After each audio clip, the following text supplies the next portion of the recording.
Hi, it's Heidi, and so I'm making a list of 3 things that I wish I had known when I was 20. So the first thing I have on my list that I wish I knew when I was 20 is that nobody has their shit together. Nobody. At 57, I can say that because I know a lot of people that are just as old as I am, and you know what? Everybody's figuring out the same thing. We all put on the airs. We all try to be whatever seems like society wants from us, you know. But frankly, nobody knows what they want to do.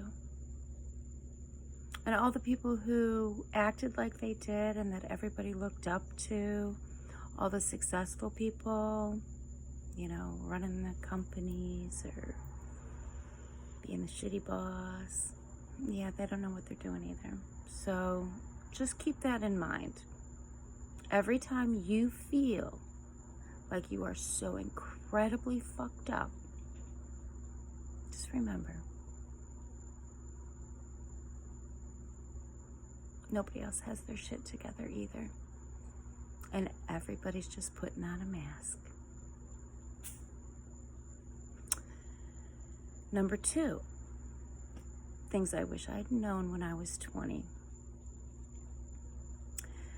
That psychoanalyzing my parents and other people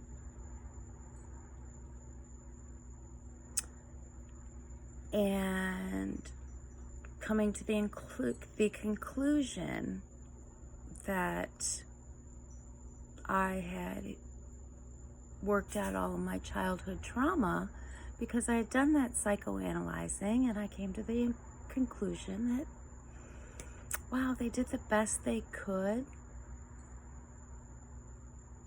based on how they were raised and what they experienced, so I could forgive them. Rebuild relationships, all that fun stuff. And that is good, and that is important. But it didn't address the inner child trauma. And so I thought I was done.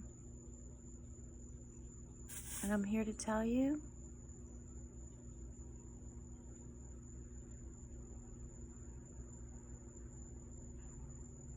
that all it was a big Band-Aid. Yes, I love my parents. Yes, there are other people who did really shitty things that I don't love.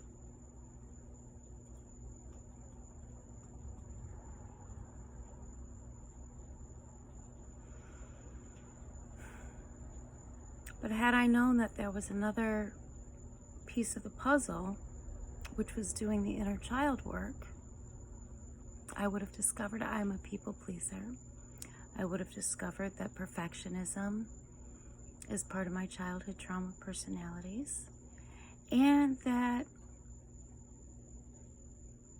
every negative emotion that I ever had stemmed from an unhealed inner child. And so it was not enough. It was not enough. So do the work. Find out about yourself.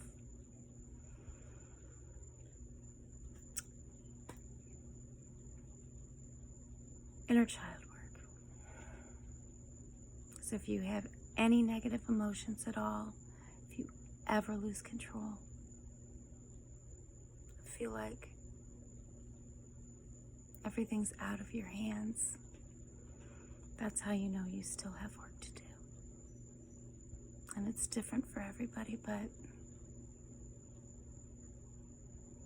a little blend of psychology and spirituality and some breath work.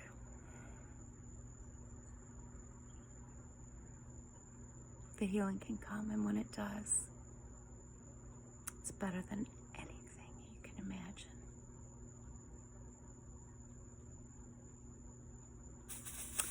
Number 3, I wish I'd have known the 10 things that we're not responsible for. And I'm just going to name off a few of those. I am not responsible for what other people think, whether it's about me or about anyone else. I'm responsible for how I show up. I'm not responsible for trying to figure out other people's needs. It's up to people to figure out their own needs. And if they'd like some assistance, to ask for it. And I'm not responsible for meeting their needs. I'm not responsible for their moods. I'm not responsible for their emotions. I'm not responsible for their happiness. I'm not responsible for setting boundaries for them or imagining what their boundaries are. I'm not responsible for psychoanalyzing them and forgiving them for hurting me because of the way they were raised. So, while not all of the 10, all are very important. The thing is that they're important in every area of life, okay? Because it all goes together.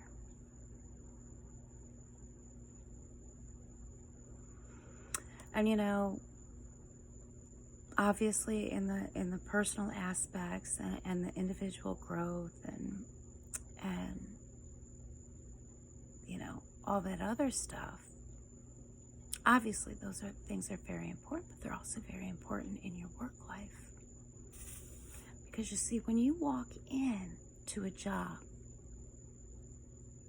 and you've been raised thinking that, well, if you work hard, you'll succeed.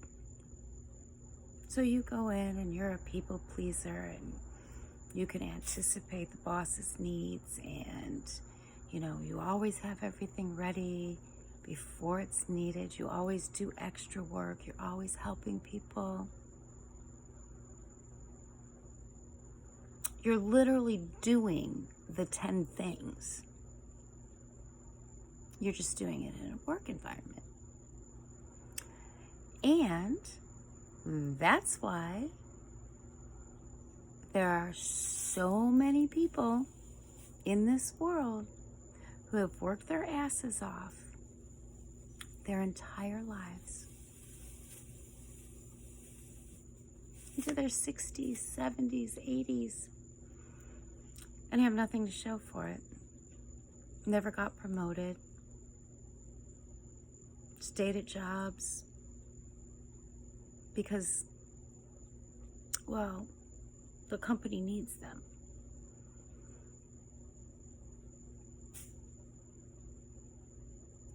Too much work, not enough pay, no recognition, no promotions, always passed over.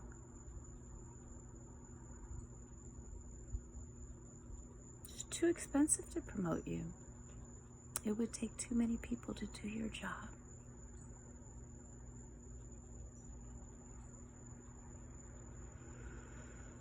So just remember, nobody has their shit together. Or nobody would go to church. Nobody would be seeking nobody be watching all these YouTube videos, trying to make sense out of their lives and heal.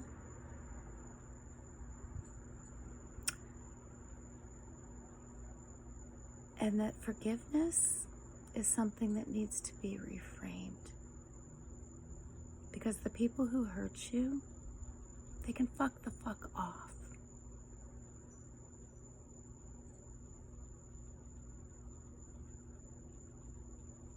They really can. But it's up to you how long you're going to let them live rent-free in your head. And they've done some really, really awful things. But I'm telling you, in one of my sessions not too long ago, in a past life regression,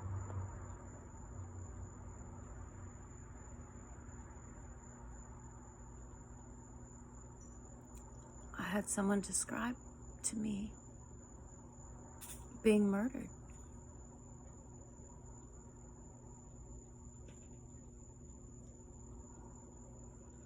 And you know what? If that person can come through that,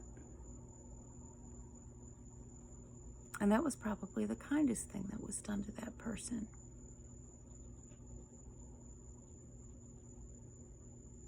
By the person who did it.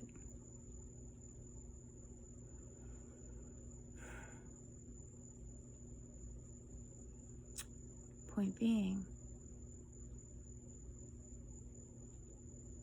we can forgive ourselves for letting that person have power over us for any longer.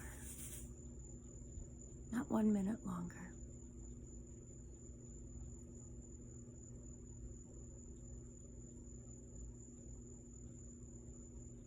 You didn't deserve that.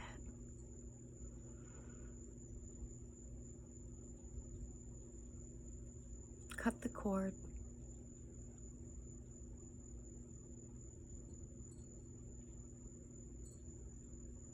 And remember, there's a whole list of things that you're not responsible for. And I guarantee you, if you're doing any of them, you're a people pleaser. And you may want to look at childhood trauma, your history of being gaslit, maybe psychologically abused. And,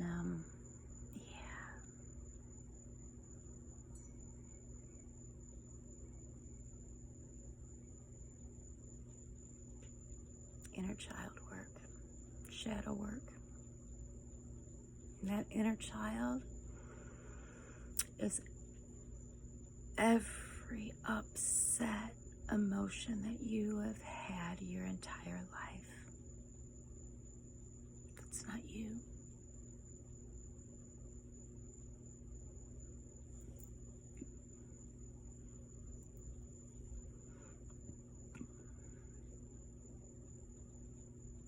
But there's ways to quickly, very quickly,